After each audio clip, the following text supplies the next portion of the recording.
दोस्तों, मेरा नाम है नीलेश मिश्रा। कहानियां सुनाता हूं।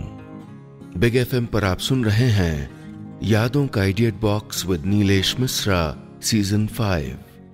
कहानियां जिनमें आप मिलते हैं खुद से।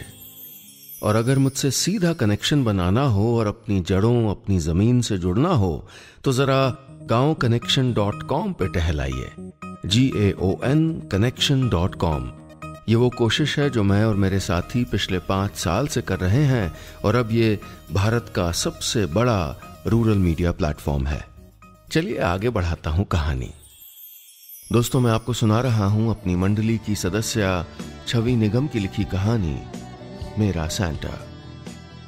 इस कहानी में अब तक आपने सुना, आयुष को खुश रखने की कोशिशों में लगी उसकी मौसी सोचती हैं कि क्रिसमस की तैयारियां आयुष का ध्यान बटा देंगी।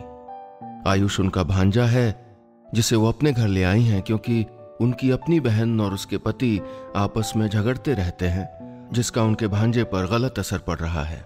लेकिन उदास बच्चे का उम्मीद से यकीन उठता जा रहा है और ये उनको भी मायूस कर जाता है। क्या वो सांता क्लॉज पर उसका यकीन बरकरार रख पाएंगी? सुनते हैं आगे। बचपन एक जादू को जीने का वक्त होता है और मैं चाहती थी कि आयुष की जिंदगी में वो जादू कायम रहे। हालांकि ये होगा कैसे, इस वक्त मैं नहीं समझ पा रही थी। घर में सब काम बदस्तूर चल रहा था। आयुष कपड़े पहनकर मिल्कशेक पी रहा था और मैं चाय की चुस्कियां ले रही थी। लेकिन सांता क्लॉज के अस्तित्व का सवाल जैसे हमारे बीच कहीं अटका हुआ था। उसकी सवालिया निगाहें अब भी बार बार मुझसे टकरा रही थीं, लेकिन मैं नहीं कह सकती थी कि बेटा नहीं होते वो, और होते हैं वो कहने का मतलब होता इसको साबित करना। वो कैसे करती? मैं ये भी कह सकती थी कि बेटा ऐसा है, जो मान ले उसके लिए सांता होते हैं, जो नहीं मानते उसके लिए नहीं होते। लेकिन 4-5 साल के बच्चे को ये गोलमोल बात कैसे समझ आती? मेरे पशुपेश की असली वजह शायद कुछ और भी थी। अपनी उम्र से बड़ी बनकर मैं बस जवाब ही ढूंढती और देती आई थी। मम्मी की तबीयत के बारे में पापा के लिए, पापा के एक्सीडेंट के बारे में मम्मी के लिए, फिर दोनों के न होने के बारे में छोटी बहन को समझाने के लिए। स्कूल में, कॉलेज में छुटकी की जिम्मेदारी उठाते वक्त, खुद के बारे में न सोचकर उसका घर बसाते वक्त, आयुष को यहां लाते वक्त, हर वक्त मेरे सामने सवाल ही तो रहते थे। लेकिन मेरे अंदर कहीं छिपे उस बच्चे के भी तो ढेरों सवाल थे। उनके जवाब देने को कभी कोई नहीं था।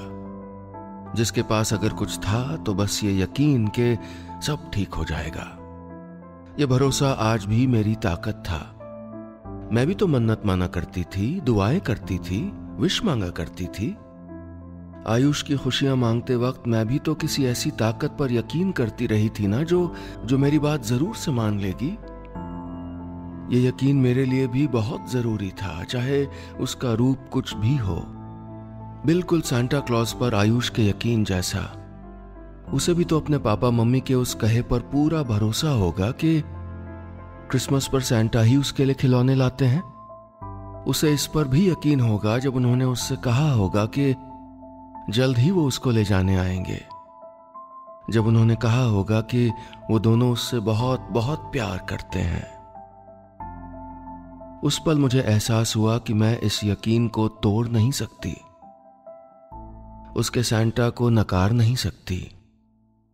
और रात में मैंने आयुष को कोई कहानी नहीं सुनाई। उससे सीधे सीधे कह दिया, हाँ बेटा, सांता होते हैं, सच्ची में। आयुष ने धीरे से सर हाँ में हिलाया। मैंने उसे अपनी बाहों में कस लिया। उसकी आंखों में अब चमक थी और मेरी आंखों में चिंता। न जाने मैंने उसकी समस्या सुलझाई थी कि उसे और उलझा दिया था। तारीफ करें, शिकायत करें, लेकिन अधिकार से बताइएगा कि हमारी कहानियां आपको कैसी लग रही हैं। और अगर मुझसे सीधा संपर्क करना है फेसबुक, ट्विटर या इंस्टाग्राम पर, तो मेरा हैंडल है नीलेश मिश्रा, NEELESHMISRA। और हाँ, रोज ऐसी ही रोचक कहानियां सुनने के लिए रेडियो पर मिलते हैं ना, सुनिए यादों का idiot box with Nilesh Mishra season 5 big FM पर।